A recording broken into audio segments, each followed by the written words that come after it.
cher jeune, j'espère que tu vas bien. Je suis vraiment très contente de te retrouver aujourd'hui pour ton émission L'école du sabbat spécial jeune. Avec nous sur le plateau, le pasteur Éric Delbois. Salut Éric, comment vas-tu? Salut Florine, je vais bien, par la grâce de Dieu. On est en santé, ça va. Content de retrouver les jeunes? Toujours, c'est toujours un plaisir de partager ce moment et nous espérons que oui, le moment est apprécié et que ça apporte un plus. Bon alors en plus là c'est les vacances. Peut-être pas pour tout le monde, mais c'est quand même les vacances. C'est quand même les vacances, alors il faut en profiter, hein. Il y a un temps pour tout. Le temps des vacances, il faut en profiter, toujours avec la parole, parce qu'on peut profiter des vacances avec la parole également. Alors justement, comme c'est les vacances et qu'on doit profiter, et il y a un temps pour tout, eh bien je vous propose une étude biblique autour de Lévitique, dont le thème est la sollicitude, et c'est juste après ça.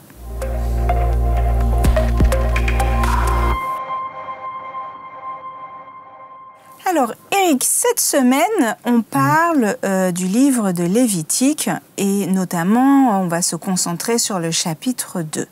Mais avant de se concentrer sur ce chapitre, est-ce que tu peux nous expliquer et effectivement poser le contexte de ce livre, qui est quand même le 3e livre de la Bible, qui fait partie des 5 premiers livres de l'Ancien Testament et qu'on connaît aussi sous le nom de la Torah ou le Pentateuque? Oui, tout à fait. Alors, ce livre du Lévitique, c'est un livre écrit par Moïse. Il écrit donc ces 5 premiers livres, la Genèse, l'Exode, Lévitique, Nombre et Deutéronome. Donc là, on est spécifiquement dans cette partie donc, du Lévitique. Le peuple d'Israël sort d'Égypte. Il rentre dans le pays de Canaan, la terre promise. Moïse, c'est le leader qui conduit le peuple. Et il écrit également pour pouvoir participer en quelque part à l'éducation de ce peuple. Donc, le nom maintenant lévitique que nous avons aujourd'hui vient de la traduction grecque de l'Ancien Testament. L'Ancien Testament a été traduit en grec. Et ce que nous avons aujourd'hui comme Lévitique, qu'on aurait pu traduire comme livre des Lévites. Les Lévites, c'est la tribu d'Israël spécialement attachée au service du temple, au service du sanctuaire, au service du tabernacle à l'époque donc de Moïse. Et tout ce qui tourne autour du culte, autour des offrandes et des sacrifices était l'exclusivité des Lévites. Donc dans ce livre, on retrouve beaucoup le mot saint, le mot sainteté. Alors on a compté, on a trouvé les mots saint et sainteté reviennent pas moins de 87 fois. Tout ça pour dire que la sainteté, c'est vraiment le thème central du livre. Comment s'approcher de Dieu, comment demeurer en communion avec lui, comment mener une vie sainte, agréable à Dieu. Donc voici toutes ces questions qui sont posées. Et le livre apporte des réponses. Ce qu'on peut dire aussi, c'est que les réponses qui sont données dirigent, orientent les regards du lecteur vers le Messie, vers le Sauveur, vers Jésus-Christ, tout simplement.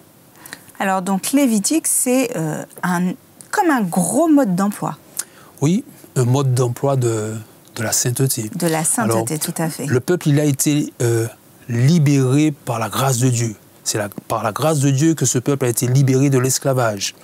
Mais une fois libéré, il a besoin aussi maintenant d'être éduqué à cette sainteté. Alors on trouve aussi ce passage qui revient souvent dans Lévitique. « Je suis l'Éternel, votre Dieu, vous serez saints car je suis saint ». Celui qui s'approche de Dieu est finalement appelé à goûter, à expérimenter la sainteté. Et le livre du Lévitique apporte plusieurs éléments. Sainteté rituelle, pureté rituelle, en lien avec les sacrifices de l'époque. Mais au-delà, parce que les sacrifices ont eu une période de pratique, au-delà de cette pureté rituelle, il y a un message qui parle tout simplement de la sainteté qui plaît à Dieu. Donc c'est vraiment, oui, on va dire ainsi, un manuel d'apprentissage à la vie du ciel, on peut le voir ainsi. Alors, tu nous as évoqué plusieurs éléments, une sainteté, une pureté. Par rapport à tous ces éléments, alors, nous, on a dit qu'on allait s'attarder davantage sur Lévitique, chapitre 2, et qui, cette partie, en tout cas, nous parle d'offrandes, mais d'offrandes végétales. Donc, je vais vous lire un petit extrait, verset 1 et verset 2.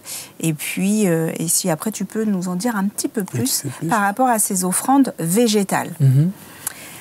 Donc, si quelqu'un veut apporter au Seigneur une offrande végétale, Il prend de la farine sur laquelle il verse de l'huile et dépose de l'encens. Il apporte au prêtre fils d'Aaron.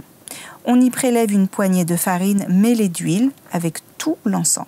L'un des prêtres brûle sur l'autel cette partie de l'offrande appelée mémorial. C'est une offrande consumée dont l'odeur est agréable au Seigneur. Le reste de l'offrande revient à Aaron et ses fils. Alors, on est plutôt habitué en général aux sacrifices d'animaux, béliers, agneaux. Mais là, on parle bien d'offrandes végétales, d'offrandes de céréales. Quel était le sens de ces offrandes dites végétales? Alors, l'offrande végétale parlait généralement des possessions de l'individu qui apportait tout cela à Dieu avec cette idée que, oui, tout appartient à Dieu.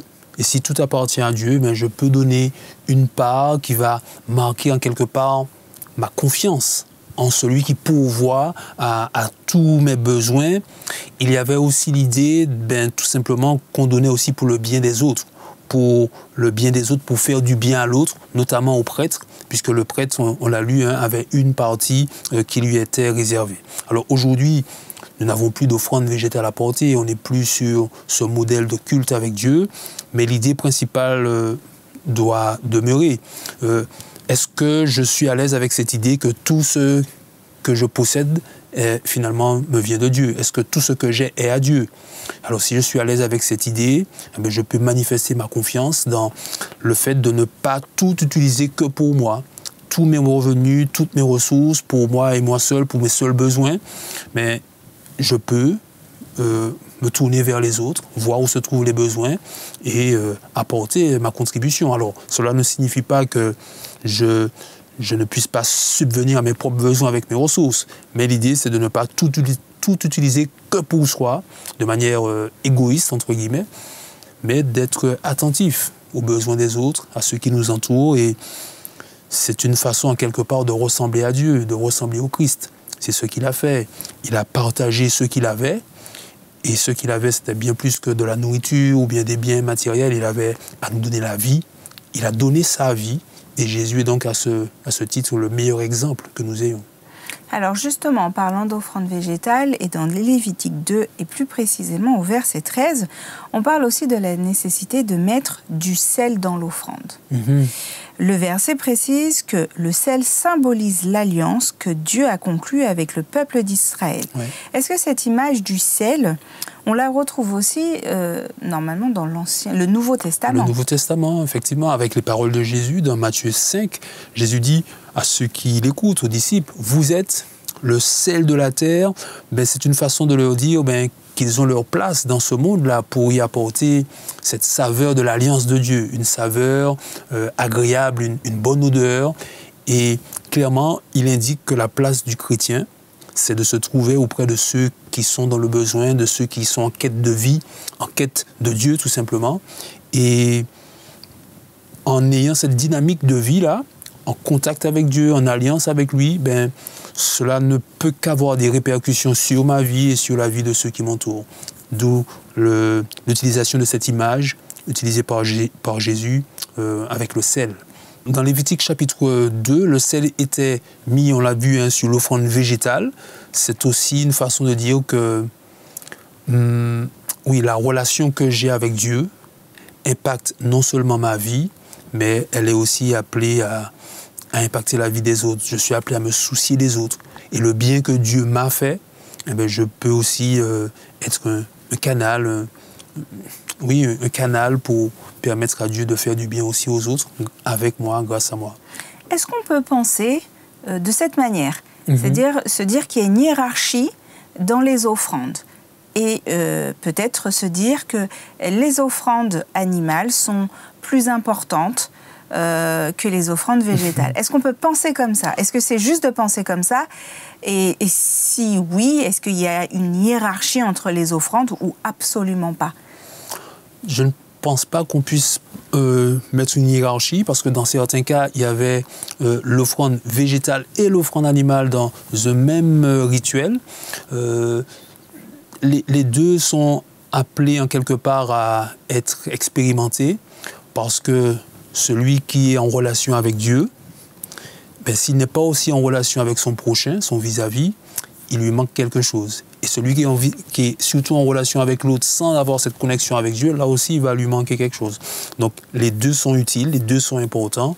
Et au-delà, en fait, de tout cela, le cœur de l'individu, sa motivation, c'est ce que Dieu va considérer pour agréer ou pas une offrande. Donc, que ça soit offrande végétale ou animale, en fait, les deux offrandes, enfin, ces deux types d'offrandes, se complètent. Et elles nous permettent d'être complets dans sa relation avec Dieu, mais aussi avec l'autre. Alors, bien sûr, ce que tu dis est tout à fait pertinent. Je pourrais peut-être juste ajouter que c'est Dieu aussi qui détermine, et notamment dans le livre du Lévitique, à quel moment l'offrande animale est appropriée, à quel moment c'est l'offrande végétale. Et en tant qu'adorateur, que croyant, en suivant les consignes de Dieu, on reste en phase avec lui et en phase aussi avec les autres. Mais cette connexion avec Dieu et avec l'autre est fondamentale. Alors, justement, on continue d'être tourné vers l'autre et que ces offrandes végétales, c'est ce qu'elles symbolisent. On a aussi dans le passage de l'évangile de Jean, au chapitre 6, après avoir nourri une foule de 5000 personnes en multipliant miraculeusement des pains, Jésus a surpris tout le monde en disant, je le cite, « Je suis le pain de vie. Celui qui me mange vivra éternellement. » Donc ici, Jésus se présente ici comme une offrande végétale. C'est très intéressant, effectivement. Et les lecteurs du Lévitique de l'époque, ils ont certainement fait ce lien qu'on fait peut-être moins aujourd'hui parce qu'on est peut-être moins habitué avec la lecture de ce texte. Mais quand Jésus a nourri cette foule avec le pain fait de farine de blé, il a rapidement attirer l'attention vers une nourriture d'une plus grande valeur. Il est cette nourriture de plus grande valeur. Il apporte pas seulement une satisfaction temporaire avec le pain qu'on mange chaque jour, mais vraiment une vie éternelle, et c'est pour ça qu'il se présente ainsi. Alors, aujourd'hui, ce que nous pouvons dire, c'est que celui qui s'attache à Jésus-Christ, il n'aura pas seulement du pain dans son assiette chaque jour, notre pain quotidien, mais il aura bien plus, une valeur indescriptible, celle que Jésus donne à ses enfants. Et cette valeur-là fait que quand bien même la mort pourrait ou la maladie pourrait venir un jour nous toucher, nous avons cette confiance que Jésus a le pouvoir pour rappeler à la vie ce qui est mort, de telle sorte que nous saisissons dès maintenant la vie éternelle qu'il nous promet. Donc nous encourageons tous ceux et celles qui nous écoutent à avoir cette connexion avec Jésus. C'est lui véritablement le pain de vie, le meilleur pain que nous puissions avoir. Chers jeunes, vous l'avez compris, le meilleur pain, c'est Jésus, le pain de vie.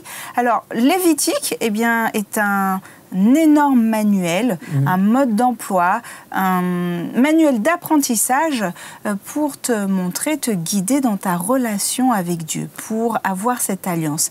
Et si tu as faim, surtout pendant les vacances, parfois on s'ennuie, on a un peu plus faim, n'hésite pas à lire Lévitique parce qu'il nous le dit bien, il est le pain de vie. Et c'est pas n'importe quel pain, c'est un pain de qualité exceptionnelle qui va vous rassasier. Chers jeunes, n'hésitez pas, mangez le pain de vie.